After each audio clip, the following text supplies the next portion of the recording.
Welcome back to Energy First with Sarah and Jen. My name is Jennifer McIntyre. I'm Sarah Phillips. And just want to go through the kind of mission statement like we always do for the podcast.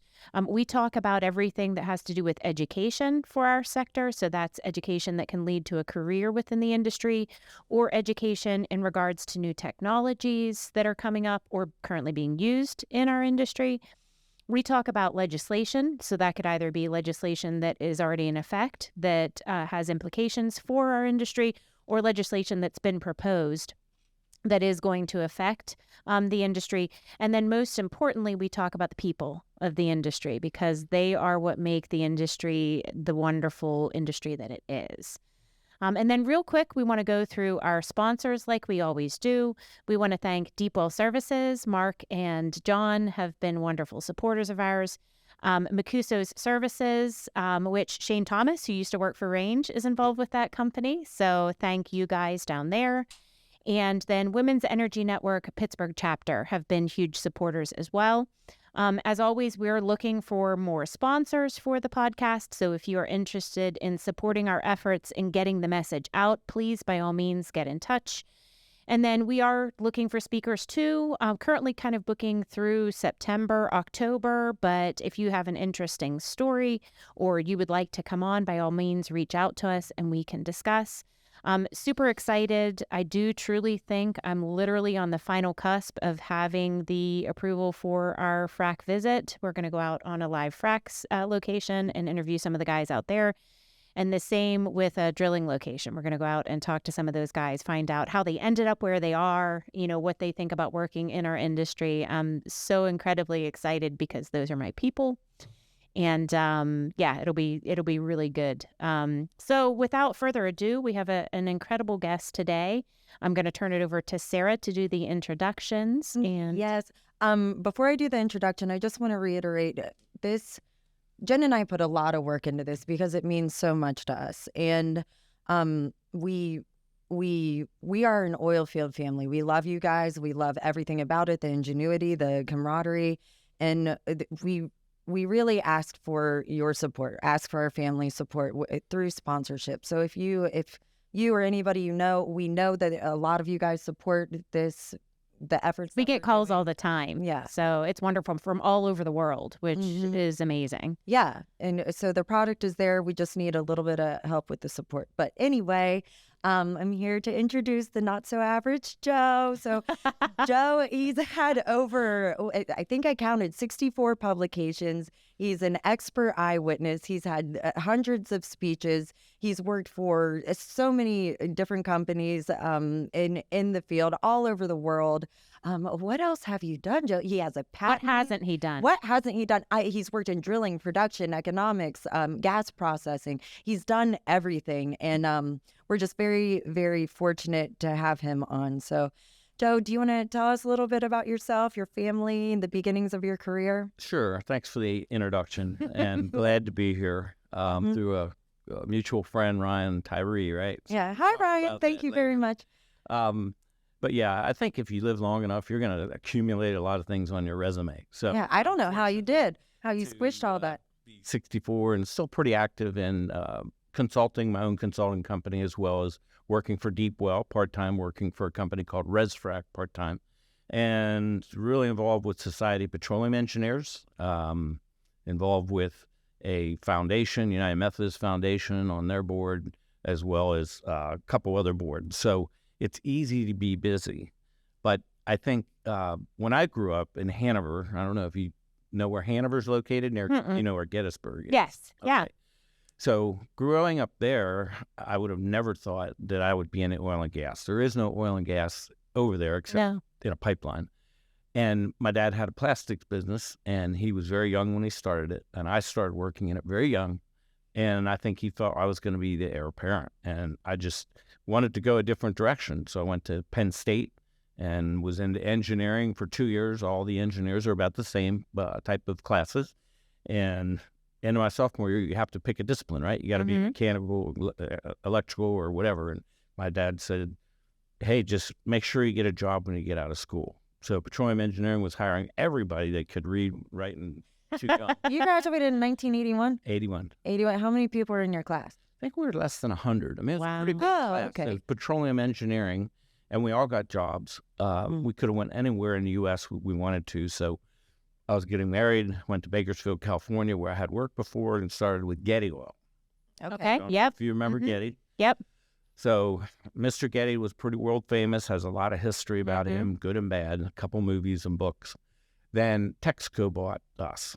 And so I was fortunate that when I was out in Baco, as we called it, did a couple years in the office and then went to the field for 4 years. So I did you rotated, like 1 week you're on a drilling rig and you're still a completion or you're a production engineer. So you got to see a lot of the normal disciplines. And I wonder why we don't do that now. I mean, it's very segregated now. well, when I joined Range in 2009, we all at the highest level said, look, let's start this program. We're going to hire a lot of students out of engineering. It could be mechanical, it could be petroleum, but let's do the rotation program. Yeah. So it's still going on. Ryan was part of that, and a lot of other, and it's a way to But it's learn the unique. business from the ground up. And it is unique. After the 5 or 6 years, then you can pick a discipline. I want to be a drilling engineer for a long time. But I thought the rotational program for me starting out was just fantastic. Yeah. There's a lot of times a lot of disconnects between the different segments, and a lot of times they should merge together. And it would make the processes and operations so much easier. Yeah, absolutely. So then I was transferred to Houston in 1988, and then went to Colombia, South America for a project, and that was when Pablo Escobar was kidnapping a lot of Americans. And so we had our own bodyguards. We had a bulletproof Mercedes. Wow. Our driver looked like Charles Bronson, and he was packing. Wow. So we're telling him he looks like Charles Bronson. So my he's God. protect us even better. And we had guards outside our hotel rooms.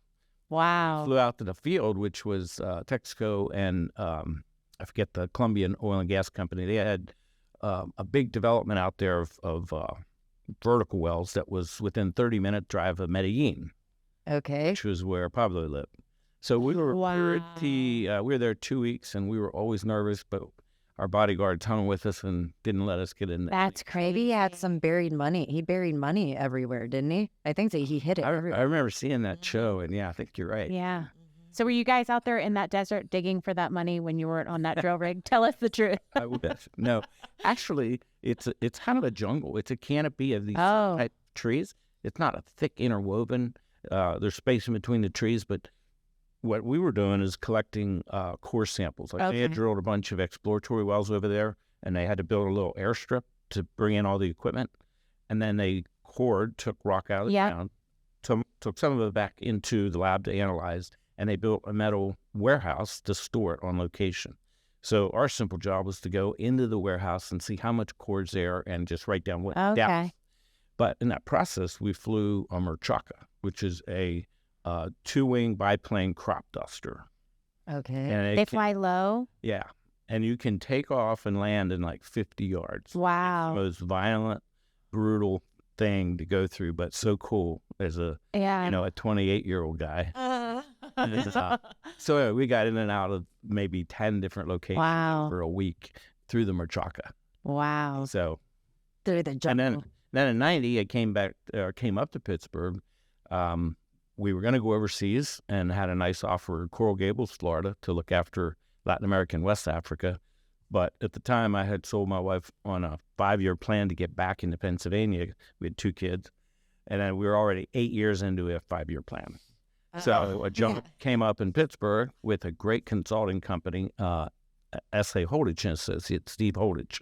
He was a professor at A&M, and we had a fantastic team. So we came up here. Railroad was 4 or 5 hours away, and it all worked out. Went through school here, graduated NA, and now one's up in Boston. She's a PA. The other's a nurse practitioner over here. Oh, wow. Nice. I almost did yeah. that. So as I tell people, 14 years of college, and you can really be successful and poorer. I think the poorer should come before the successful because I think there's a lot of that before 14 years, right? Yeah, Gosh. Absolutely. So you were suggested to us as a guest from a mentee of yours at Range Resources. and he calls you a superstar. It's Ryan Tyree. Mhm. Yeah, that guy was cool. Can you tell us a little bit about your time at Range, your leadership roles, and how you develop teams? So before I joined Range, it was 2006 to 2009, and we had started our own little oil and gas company called Unbridled Energy. Okay. We're a Canadian company. When I joined as the top guy. Here, based here? Yes. Okay. We're here, but we also had an office in Alberta. Okay. So we have production and wells out there. Some of them had recently been drilled that we didn't test yet. Mhm. And then we were building a team. I hired my CFO here, Mike Skirman. He was the airport authority treasurer for years, and then I convinced him to come back into oil and gas. Mike Hogan, who's unfortunately not with us anymore, was our COO. And we had a staff up in Alberta, and we grew the staff here. It's a pretty small company. Yeah. But over 3 years, we did a lot of Where good was the things. acreage for that? Acreage was out in Alberta, Okay. Canada, and then the local, we had bought some wells in New York, Okay. in the southwest corner of New York, just to get some money coming into the company. And then the rest of it was pretty much exploratory. We were looking at Marcellus things, Okay. buying land. Mm-hmm. We were over in Ohio, south central Ohio, doing some tests on a shallow lower Huron shale, which is what EQT developed down in Kentucky for years. Mm-hmm. Um, Funnily enough, Corey, that was here just before you, said that he has a well on his property, and I didn't realize this until he said it. There was originally a Range well that was sold to Chesapeake that's now an Encino well. And I was like, there's a Range. He's in Alliance, Ohio. yeah. And that was a Range well. Before Range, the company was Great Lakes Energy. They Okay. had lots and lots of wells in Ohio, Pennsylvania, West Virginia. Didn't realize. And Yeah. Once the Marcellus came, then we started selling that off. Okay. So Yeah. I mean, it just blew my mind. I didn't realize that Range were that far over into Ohio. So I didn't mean to interrupt. I just No, found that really interesting. yeah, and so if you remember back in 2008 or 9 when the subprime crisis hit, Mhm. it just took everybody down. So we were on the Toronto Venture Exchange, started out as a couple dollar stock, and eventually you're a low penny stock. And there's really not much you can do at that point. So we had Canadian partners, and we went to them, and we made a good deal to merge. We said, here, you take all these assets for a stock deal, Mhm. and we left. And so Unbridled went away. All my relatives, if they see this, they're going to say, we lost a lot of money because of you. Aw. But it's one of those things where you take a flyer in life, and it is risky. Especially in this industry. Absolutely. Right. But Yeah. had it been a little different circumstance with money more available and the subprime hadn't happened and the Alberta government didn't triple their taxes on oil and gas, there's no doubt we would have made it successful because it was right at the beginning of the Marcellus. Oh, yeah. And we had performed some studies on the Marcellus, so we knew it was going to be pretty good. And anyway, so once that wrapped up, then I had 2 kids in college and I needed the paycheck again. Yeah. So my neighbor, Greg Davis, he worked for Range, ran the gas marketing group. He said, hey, you ought to come in and interview. We're really growing fast. And so I met Ray Walker, Mm-hmm. and I had not known Ray. I knew from his history, but I had not spent any time with him. But we hit it off really good. And he said, hey, do you want to be part of making history? I said, yeah. I'm 50 years old. I got 10 more years left of me. Let's go do this. Yeah. Sure. So we used that line on a lot of potential new hires. Is he the guy who called you superstar? No, that came about because I'd spent some time with Mr. Pinkerton. John Pinkerton was the CEO at that time, and they brought me on as VP level, so you have to talk to the board and the top guys down in Fort Worth. And when I went to Fort Worth, John wasn't there, but he was coming up to Pittsburgh for a meeting, so he did. And I picked him up at the airport, and we spent like 6-7 hours together all afternoon into the early evening. It's great when you get that kind of quality time. an Yeah. hour of my time and going to the office. And he's like, we don't hire that many people like this. So afterwards, for the first quarterly call, your financial statements and all on the web, then John, I don't know why he said this, he said, yeah, we just hired Scott Roy from the governor's office. He's a great community relations guy and blah, blah. And he said, and we hired Joe Frantz as superstar. I have no idea why he said it. He probably Because does you are a superstar. know why he said it. So at that moment, then we're in these offices that had big, wide, open windows, and Ryan walks by, looks at me, he said, I probably knew Ryan like a week before that, I admired his moxie to come into the boss, and they bought me a Steelers shirt with 00. It says Super. Oh, I love it. I absolutely love it. And I have earned that title a lot. That's 00. But Ryan was also with me at Diamond Run, where we're going to go golf in July now, is it? Or whenever that is. Yeah, 14th. But he saw me get a double eagle, which not many people ever get a double eagle, which is hitting it up on a par 5, hitting it in a 2. Yeah, that's less common than a hole in one, right? Yeah, a lot. And I didn't see the ball go in. I knew it hit the green. I looked away, and he's just roading me. It's in the hole, Joe. It's in the hole. I'm like, Ryan, there's no way that's in the hole. So, and it was. Wow. So, yeah, Ryan and I. At least he was there to, experience it and document it, right? You have him to verify that it actually happened. Yeah.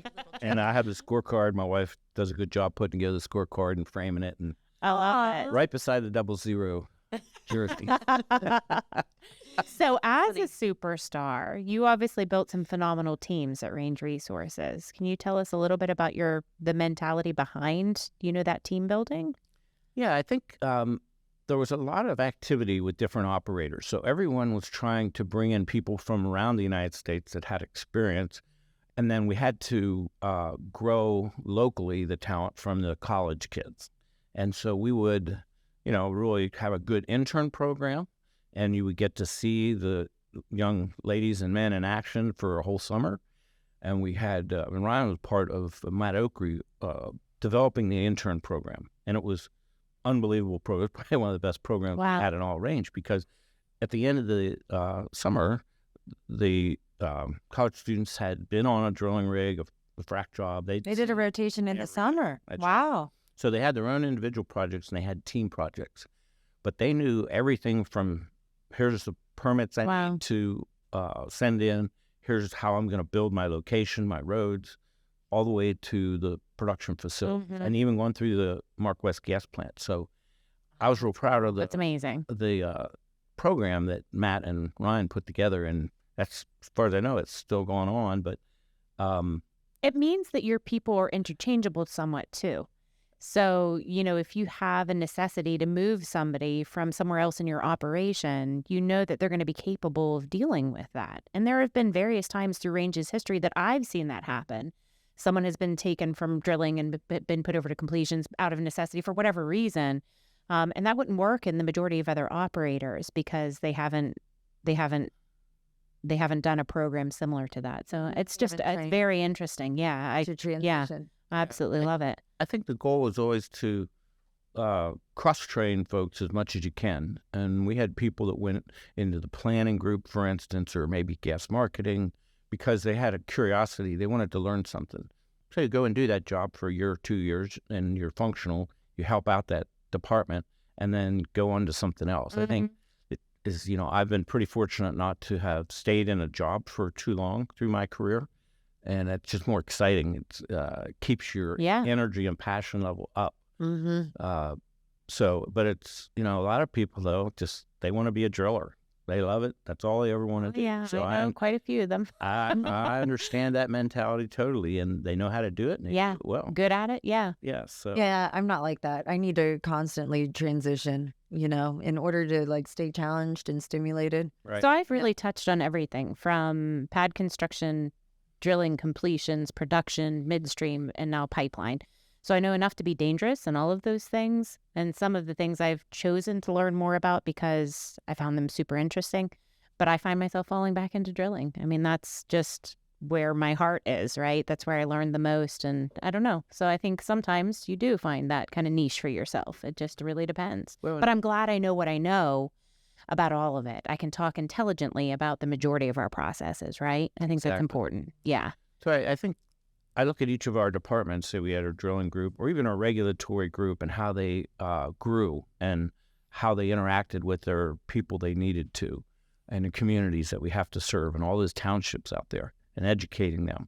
So all the teams at Range got the right people, got right size, and then kept learning and learning. And also we had a lot of best practices shared among the operators, because we were all facing common issues and trying to stay in business, because they shut down New York. When were you sharing the best practices? We probably started in 2012. Because it doesn't always happen these days. Yeah. You know that, right? That Yeah. kind of died out. It's very secular now.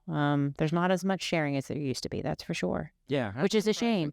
We talked Surprising. to Katie Klaber about it with the MSC. Yeah. Yeah. So I guess they were affiliated with sharing the best practices also.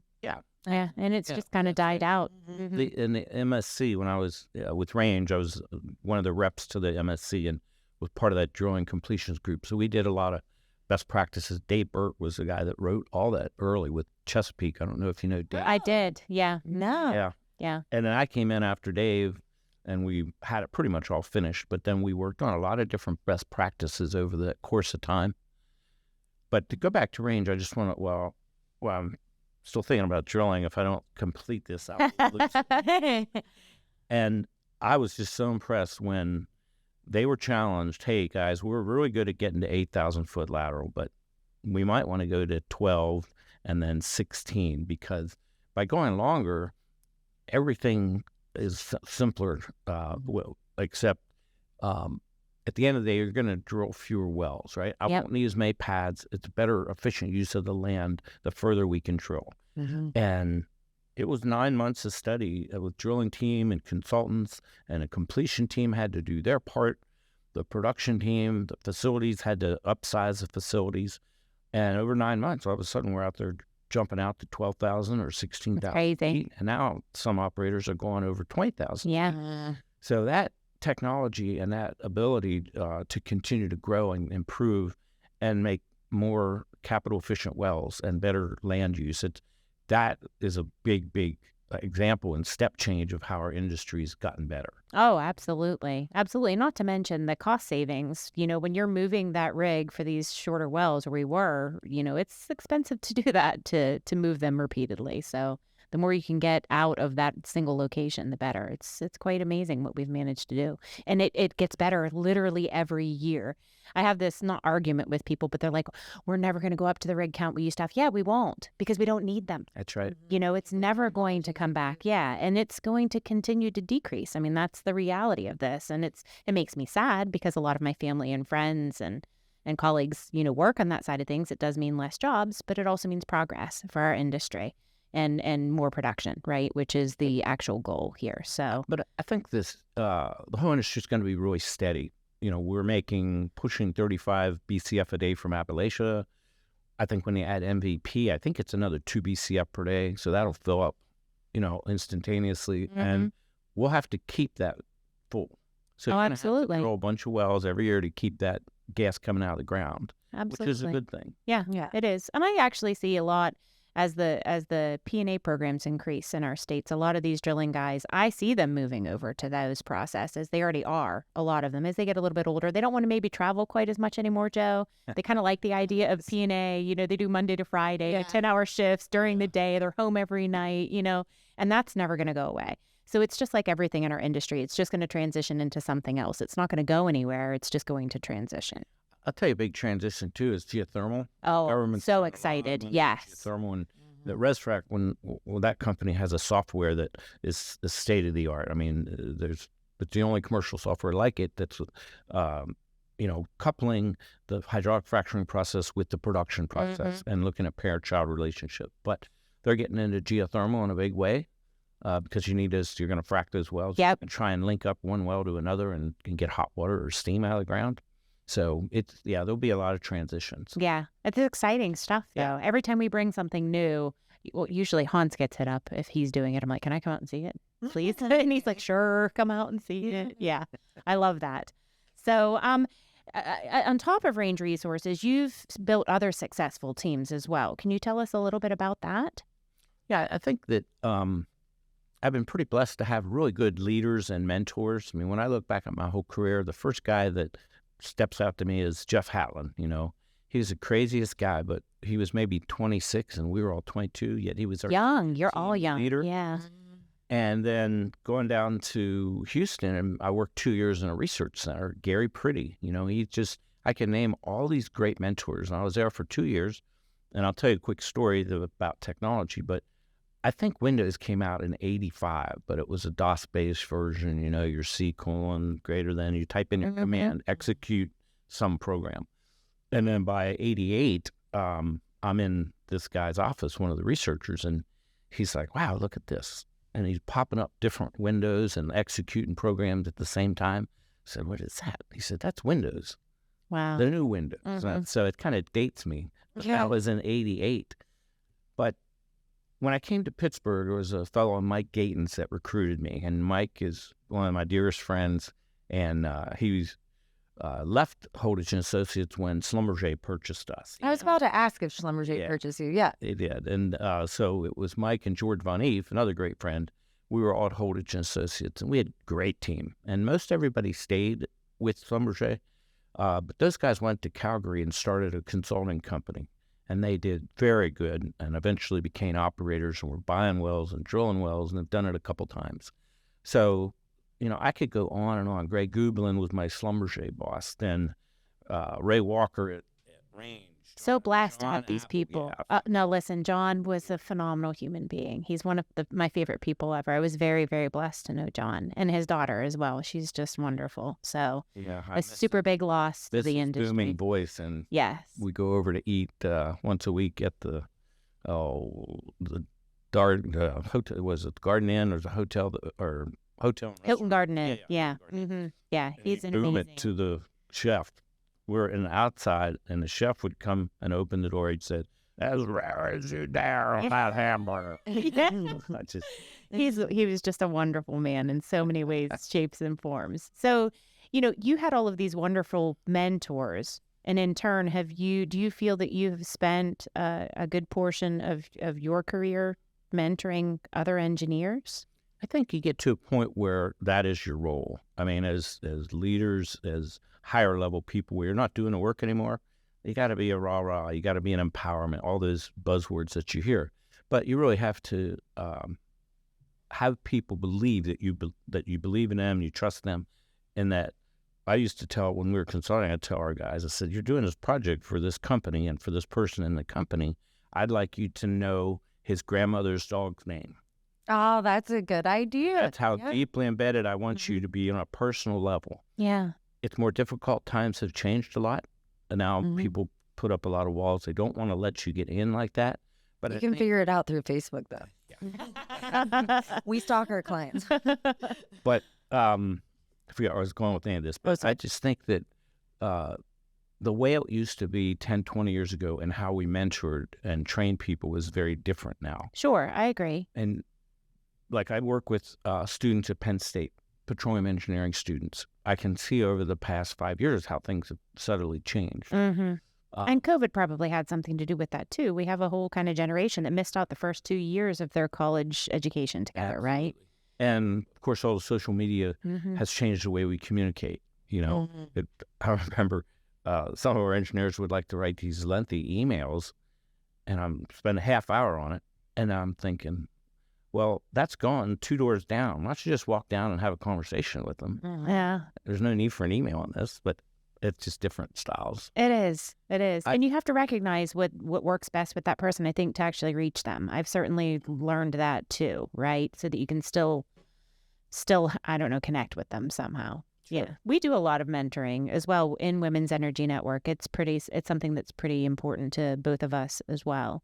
Particularly with women in this sector, because it has different challenges, and particularly at a field level, and so it's something that's also very close to both of our hearts as well. Yeah, absolutely. I think the field level especially has changed. It used to be that it was rough and tumble, and the guys could get away with anything.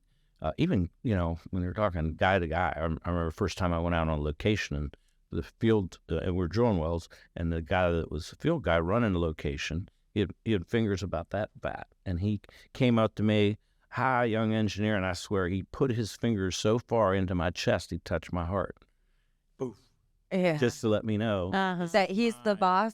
He's the boss. Well, that's what it was like. I went through the engineering. Oh, really? But I was there for the support. When you were on that location, he was the boss. Yeah, absolutely. Yeah, it used to be very cowboyish, right? That was before my day. Anytime I showed up on pad, like everyone got really scared and wouldn't even make eye contact with me because I'm a girl, and they didn't want to get in trouble. But I would just, I can't say what I would do, but I would really funny jokes, so that way they know that I was. Yeah, I've been that in they it a can be little bit comfortable. longer than you, and I think it definitely hardened me, and not in a bad way. I think this industry is either for you or it's not, and it definitely weeds out the weak relatively quickly.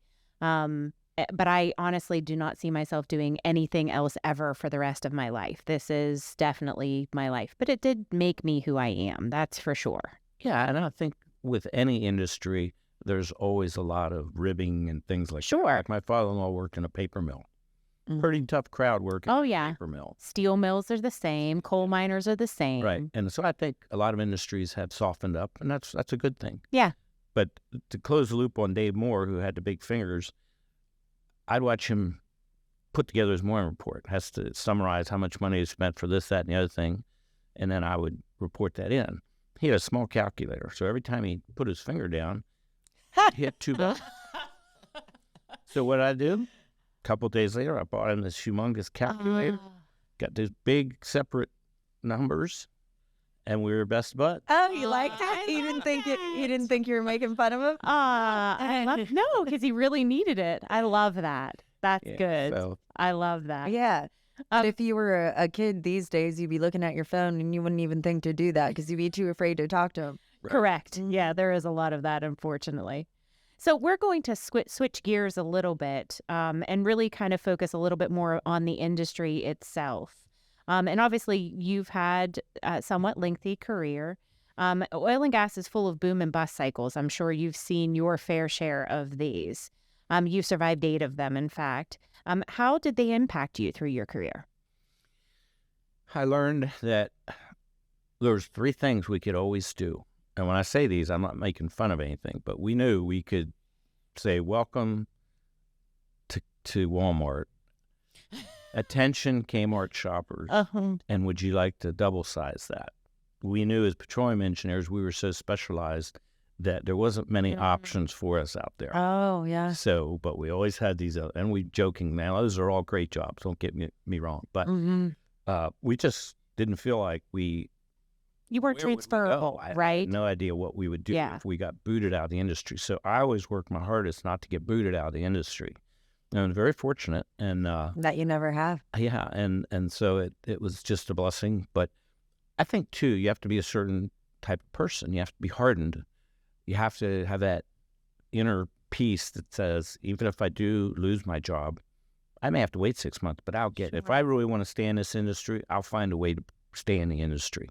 But it takes a lot of, inner gumption. And So I'm saying it's either for you or it's not, right? It really is. It definitely fortifies you as a person. it does. Mm-hmm. Well, they say what doesn't kill you makes you harder or makes you Stronger. Yes, absolutely. Yeah, and I admire business people that take a risk. They want to start something new. You can always find the money somewhere, and then it fails.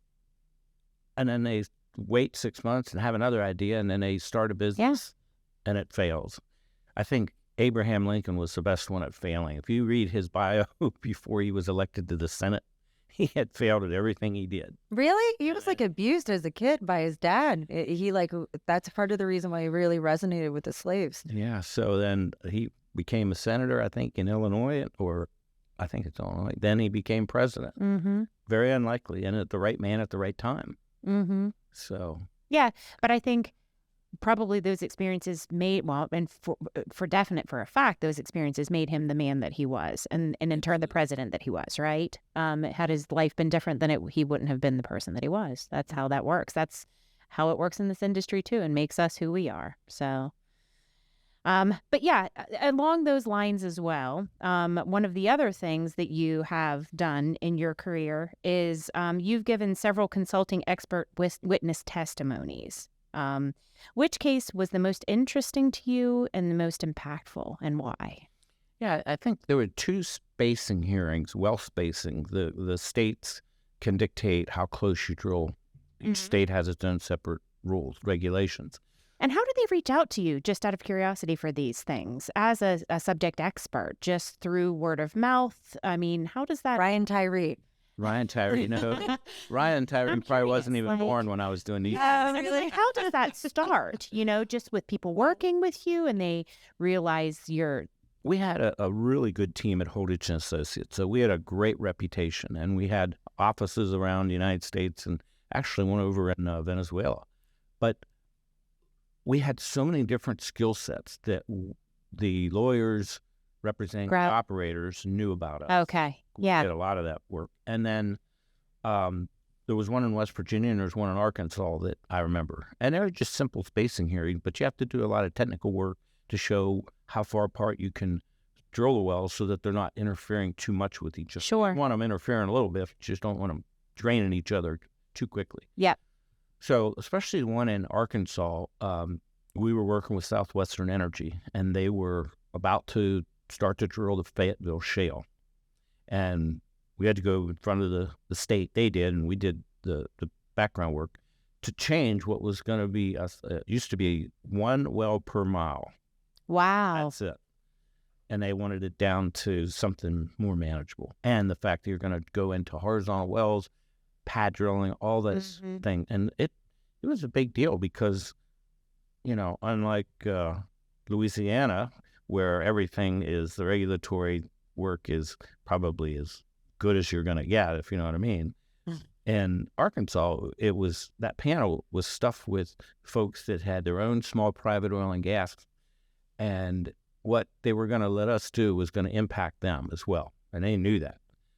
So by having more than 1 well per mile impacted the landowners? It would have impacted the people that own small oil and gas companies. Oh, okay. And so we didn't know for sure that they were going to approve it. And I think it was a 3-2 vote, but Southwestern won, and the rest is history. Because then Chesapeake bought up the eastern part of Arkansas, and Southwestern had bought up the western part of Arkansas.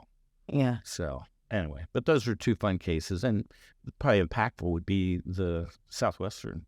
Yeah. Get that spacing change. I mean, that's major. I find it really interesting that you've worked in so many plays through your career. You know, a lot of that is just as a consultant, you're going to work all over the place. I mean, sure. But they're all so different from each other. You know, it's just, I find that phenomenal. And at the beginning of the technology, exactly. Like, no wonder you've been asked to speak at so many different things and be an instructor at 9 different programs. Like, you've worked all over the place, and not only you've worked in production, you've worked in every segment. And again, that's because we built good teams. And so then I could sometimes lead a team or be a spokesperson, or sometimes I was just part of the team. And through all that, you're going to meet more people. The network's going to grow. I mean, we've done projects when we were consulting in Indonesia and China and India. I did a little project in Costa Rica, places. So yeah, you can ask my daughters. I said, well, wouldn't you want to be an engineer? They say, no, all they do is travel. They don't want to? They don't want to travel? Well, not like I did. I think that's what it is. If they had dad gone all the time, that's probably skewed their view of travel, right? We had a few interesting talks because I did a job in Indonesia for 2 weeks. I came home for a week, then I went to China for 2 weeks. And when I came back, it's almost like I wasn't living in my house anymore. Aww. I mean, it was the dynamics had changed between my wife and 2 girls, and they all let me know about it. So was that hard? I then had to change and not go on those long trips and put them back to back. Sure. Yeah. Yeah. And it does. It's tough when you're the dad and you're traveling all the time and you watch your kids grow up. Mm-hmm. But I was there for almost every major event. If there's something going on, I made sure I had that to be home. Well, and you're blessed. I just want to take 2 seconds to highlight the fact that a lot of the field guys don't have that capability. I mean, I had a friend that one of the people that he was working with was severely injured, and he was given the option to cover his hitches until he could return, or that gentleman would not be able to keep his job. So he opted to stay for 14 weeks away from his wife and children. It's very similar to the military, you know. It affects all the families that are linked to the people that work in this industry that are dedicated to it. It's definitely not easy to make the commitment, both as a family and as an individual. I don't think a lot of people, the general public, realize that, right? The kind of commitment these people that we all have. There's a lot of industries that are like ours, like the military, you said. And I just recently met a person whose husband's at age 36 is going to become a state trooper. So he has to go over and train in Hershey, I think, for 9 months straight. He'll get to come home some. They go over there, but he's away from Pittsburgh for 9 months, and then he's not sure where he'll be assigned. He hopes he'll be assigned around here. But yeah, there's a lot of jobs that you're gone. Yeah, it's hard. It's hard. Well, as a result of all of these things that you've managed to accomplish through your career, there have been occasions that you have been recognized for these efforts. And in 2020, the SPE recognized you as Distinguished Lecturer for the second time. Can you tell us a little bit about that? Yeah, it's a great program. Every year, the Society of Petroleum Engineers selects 32 people around the world to give a presentation. And the person picks a presentation. And the first time I did it, I talked about technology and how things have advanced beyond what we ever would have thought in regards to drilling horizontal wells, completing them, producing fluids, all that. And I was with Range, and that went very well. I think I had 25 different places I went, and including some in Europe. Wow. And then the second time, working part-time with Deep Well Services, I told those guys, there's never been an SPE paper written on what you're doing. Snubbing. Yeah. Drilling out frac plugs. And said, let me write one. So we wrote a paper with Chevron. We wrote a paper with Matador Resources. We wrote one for an international conference, and now we're gearing up to write a couple more with operators. But then as part of that, I told Mark and Matt Trini I work with, this will be a great distinguished lecture talk. Nobody ever done this before. It's a lock. It's a shoe-in. Plus, I know most of the people on the committee. That always helps. I put it together, and it was a really, really good presentation. I think I gave it to 20 different sections around the U.S., and it was well received. But it's specialized to the areas we're drilling horizontal wells. Sure. Right? Mm-hmm. Which are the shales. Mm-hmm. But it's fascinating technology. I mean, what Deep Well's built, it's unbelievable. They're a phenomenal company. Technology, and I love Mark and that whole team up there, Brian and John and Matt. They are such good community philanthropists and really just good human beings. They're very deep. Snubbing is very interesting. It is. Yeah, like it's very potentially dangerous. It is. And you have to mitigate those dangers, very well. Yeah, years ago when... Is the paper available online? Your paper? Yes, I can. All three of the papers that we've written are online. The SPE presentation for the distinguished lecturer, it's a PowerPoint. Okay. So that is online as well. Okay. I'd be curious to take a look, is why I'm asking. Yeah.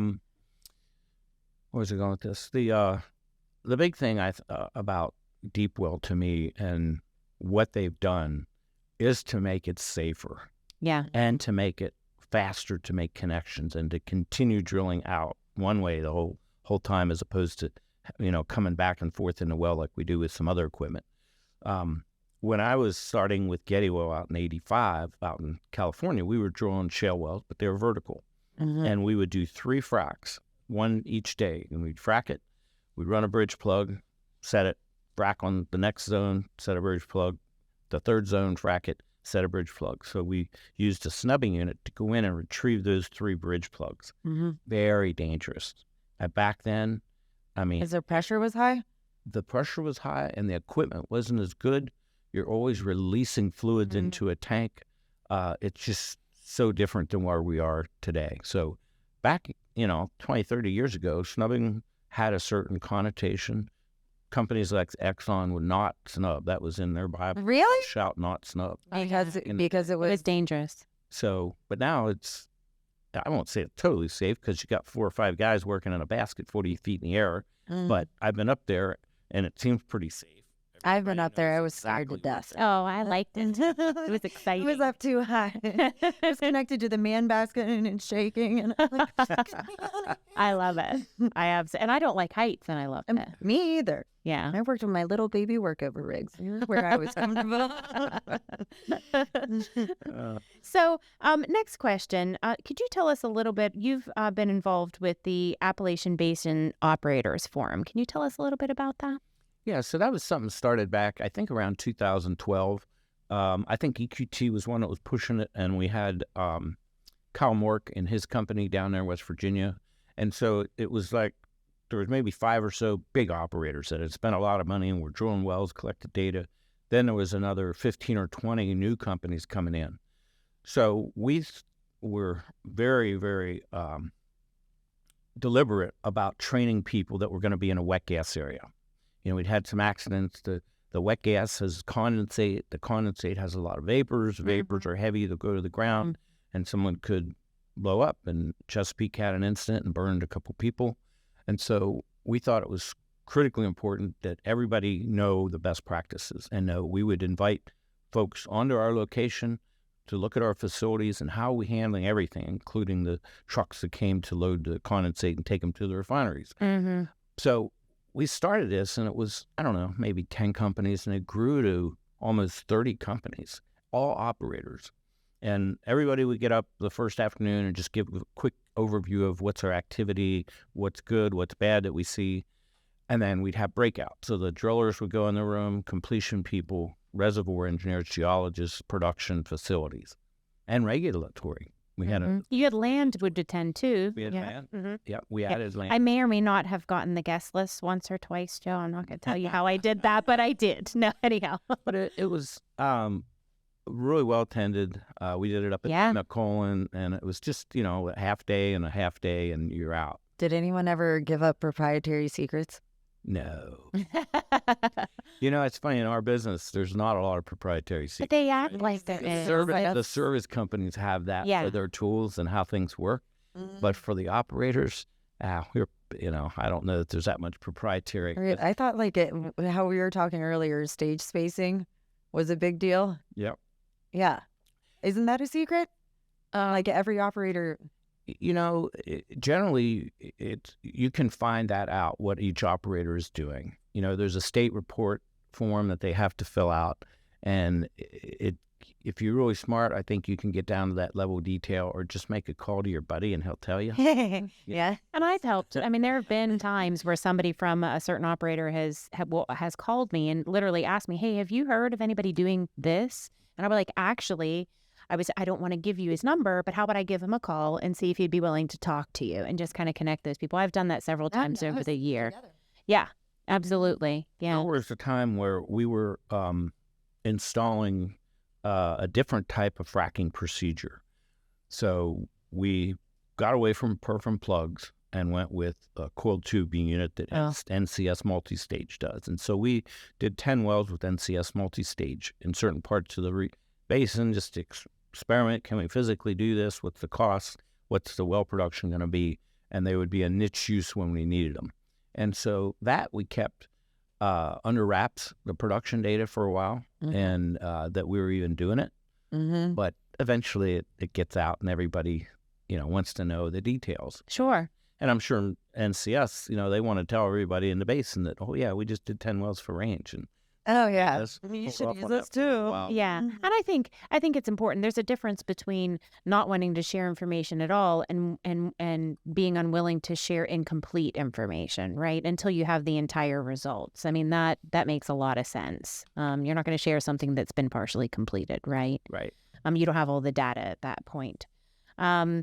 So again, we're going to switch gears a little bit more again, and we talk a lot on this podcast about the energy transition, and what that looks like, the time scale that it's actually going to occur in.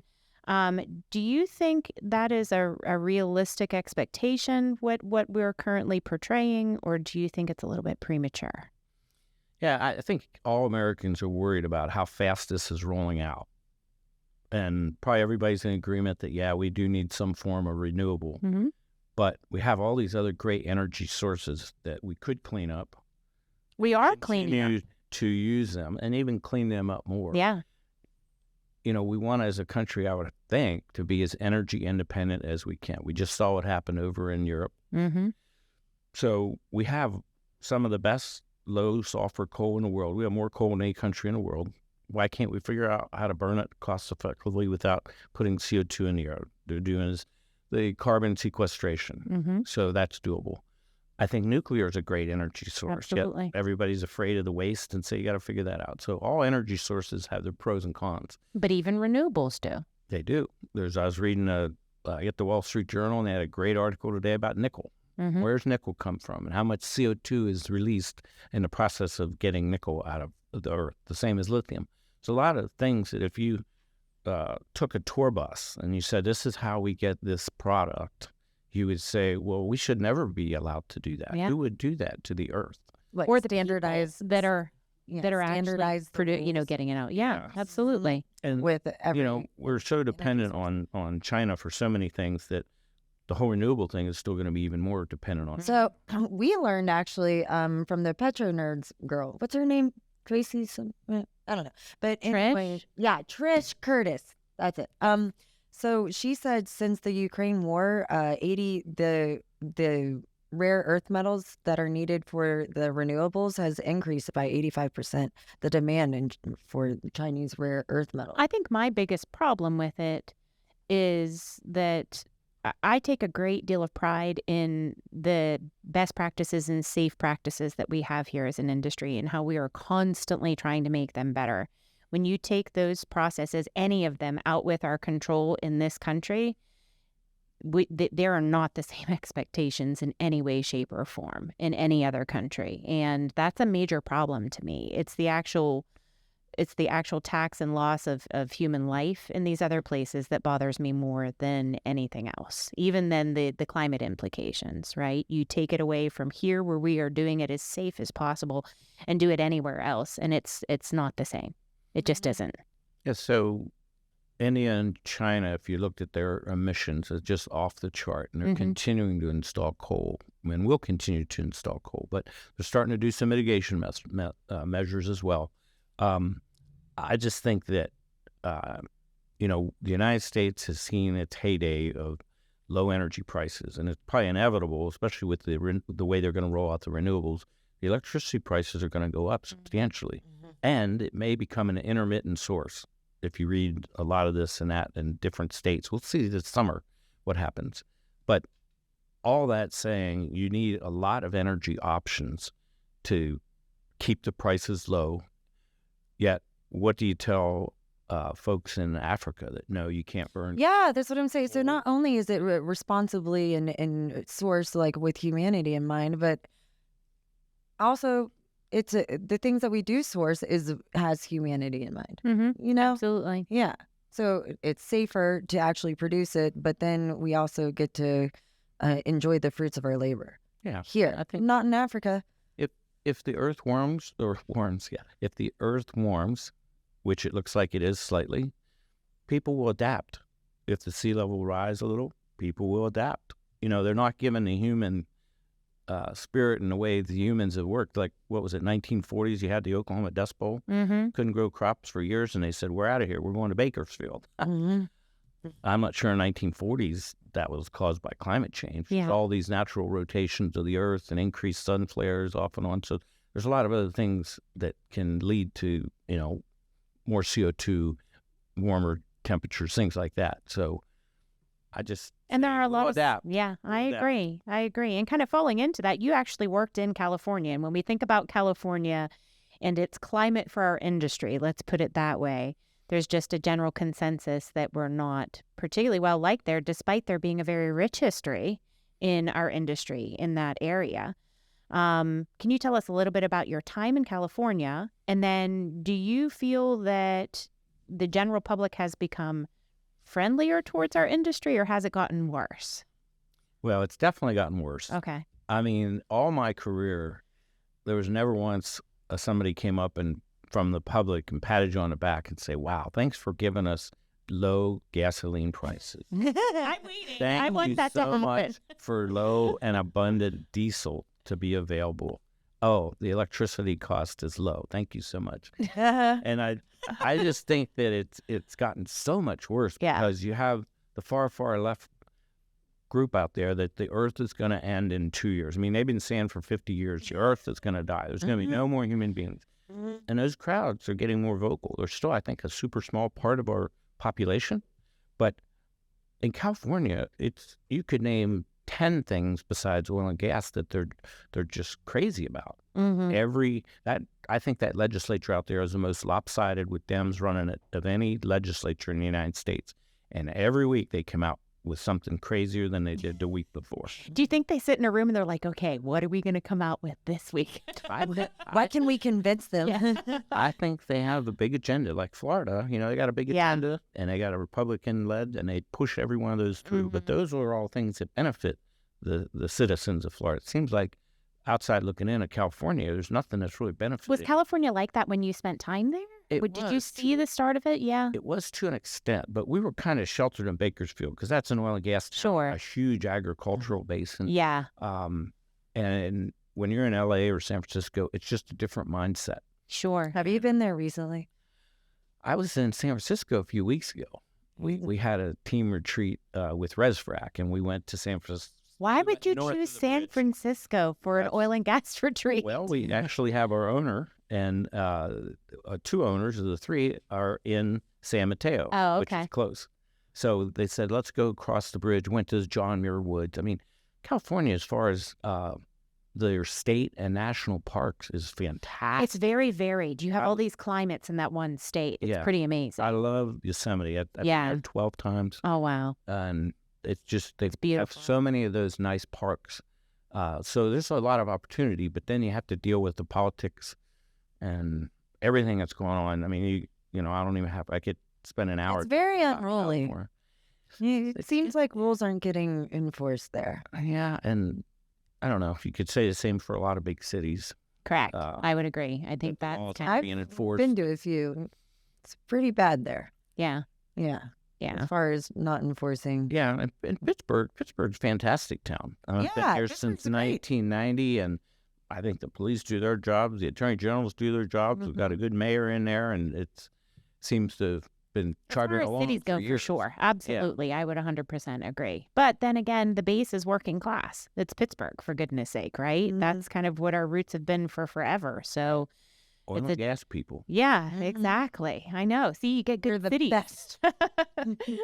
So you've worked in pretty much every discipline within our industry for long periods of time. Do you have a favorite?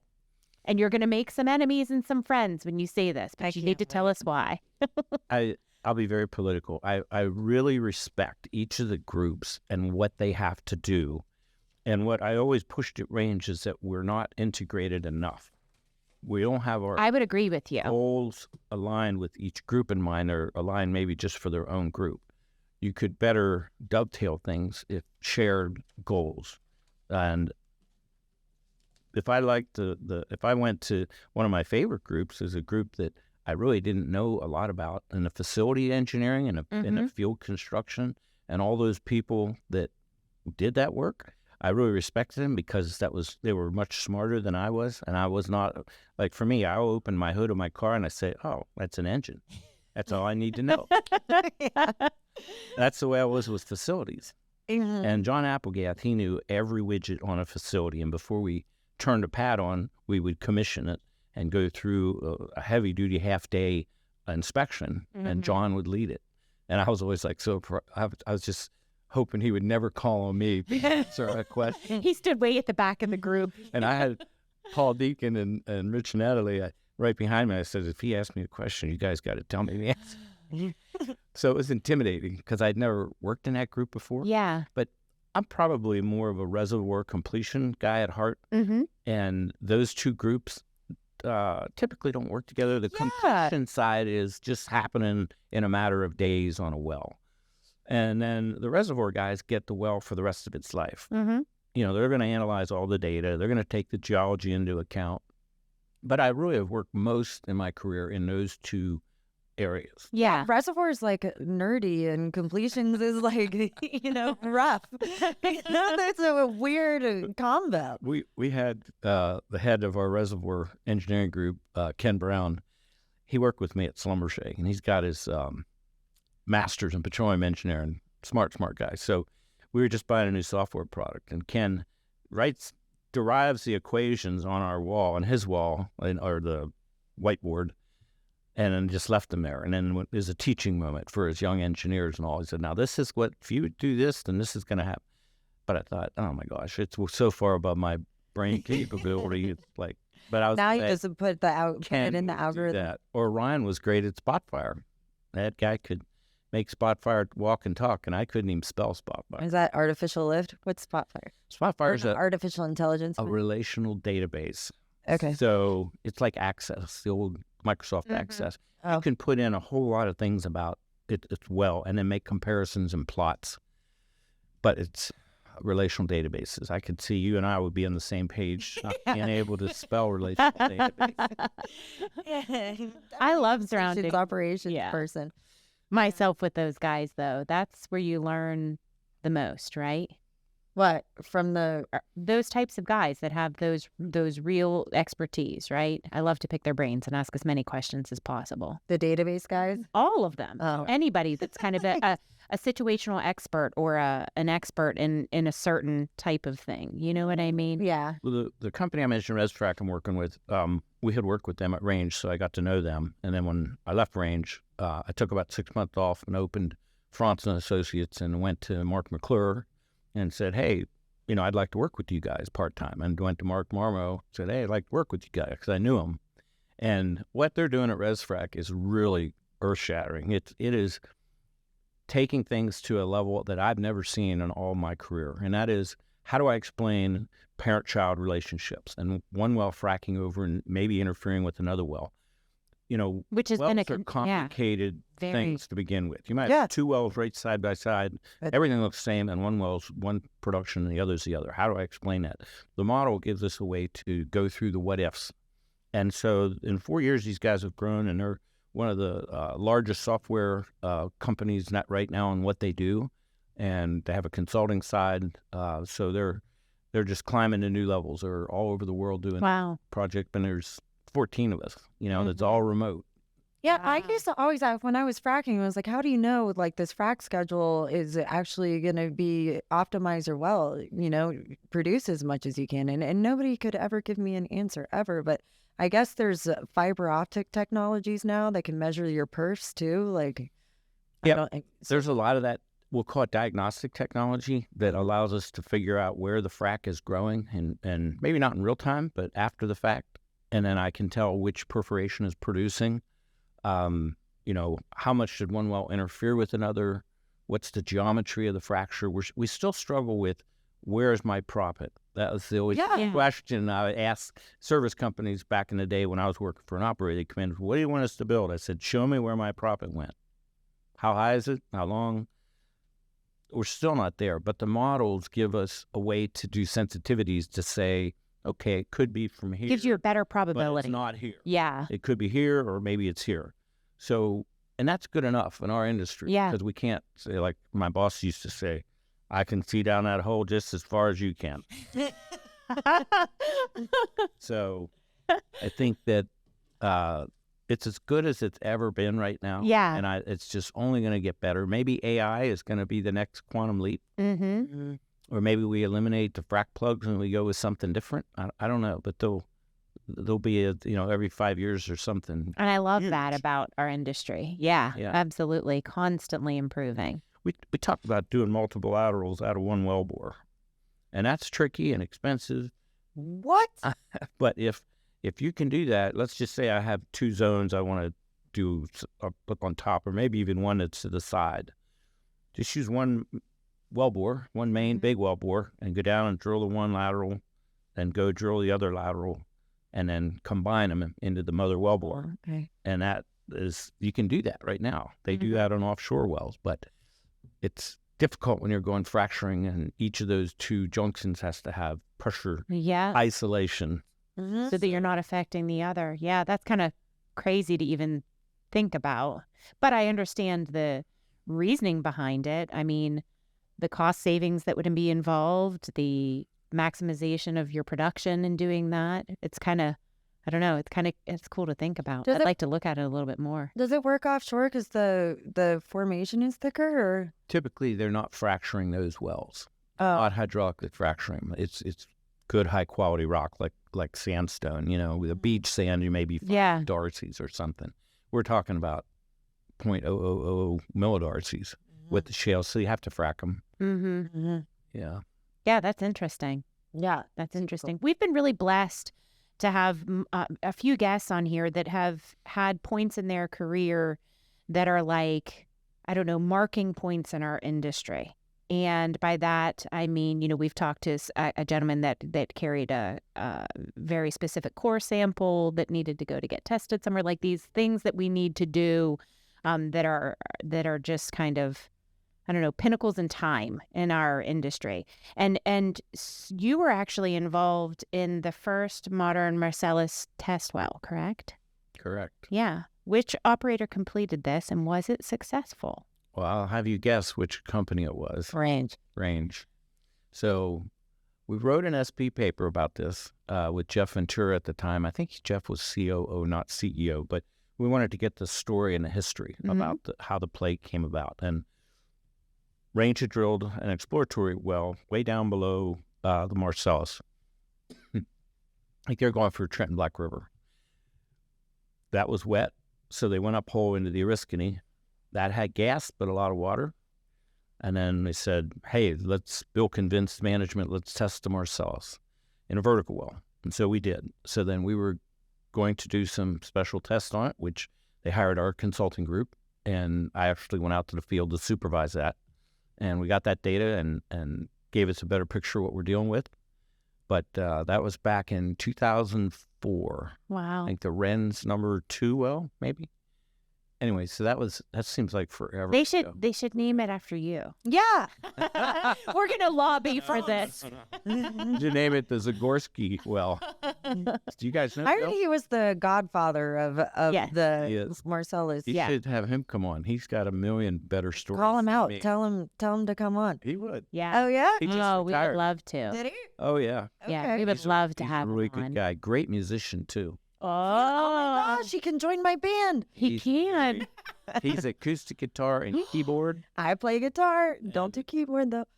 He'll bring in some CDs for you. He's written Oh a my lot of music. gosh. Really? Yeah. We'll have to reach out to him as well, for sure. Because I'm sitting here thinking, listening to you, we could probably do like a whole series of stories and experiences that you've had, honestly. Do you know what I mean? We're definitely going to have to bring you back. If you will. Well, I'm not here from January through April. Maybe you can come down to Naples, Florida. Deal. Yeah. Deal. Their wells The whole don't crew is coming down. The sunshine. I think there's like a sunshine well there or sunshine. I don't know. Well, even if there isn't, we'll just make it up. That way we can go. Well, listen, do you have any, we can't thank you enough for coming on.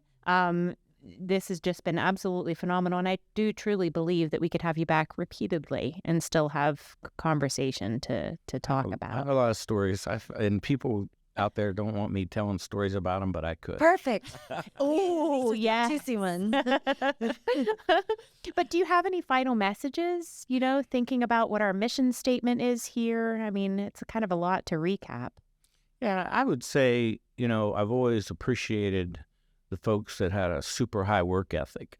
And, my dad has his own business, and I saw how hard he worked. For me, you just got to put in the time and have a passion for it. Doesn't have to be oil and gas, but whatever it is.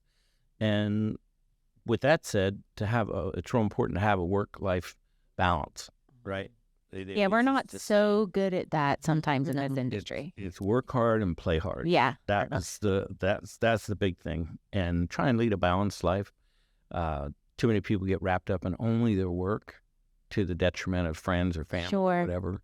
But I think in my career, I love being around good groups of people, to see the camaraderie that you can build with a team it's just, there's nothing to me that matches that. And that's the biggest thing I miss is when I, retired, then you're away from the gang and all. And so it was a big adjustment. Yeah, I'm sure. But you're involved in other things, right? Yeah, you came back. Got involved. Yeah. Yeah. Yeah. Stay away. Yeah. So I keep tabs with some of the guys and ladies and just let them know I still care. Aw, I'm sure they appreciate that. Yeah. Yeah, Ryan loves you. Well, he's been named as a mentor for multitudes of people that I've met with through my career. So you've had an impact. Well, Ryan's mentored a lot of people too. Yeah. So I think it's important to that age group when you're in your early 30s, figure out who can I mentor. It could be somebody in high school, It doesn't matter. But there's one young man that had a relationship with, and he was 15, and my wife knew him very well. And she said, you need to take this young man under your wing. And so eventually we got him Independent State. He got a petroleum engineering degree, and now he's a big project manager for Carrier. He's out of the oil and gas, but, we still talk every couple of weeks. Aw. He's just a great guy. He's moving up within Carrier quickly. That's amazing. His successes. He went to Carnegie Mellon, got his MBA. Wow. Oh, yeah. So. Well, you've definitely impacted a lot of people's lives within and out with the industry. So we want to thank you for that as well. We want to thank you for joining us here at Energy First with Sarah and Jen. And we will definitely have you back. My name is Jen. Sarah. We'll see you next time.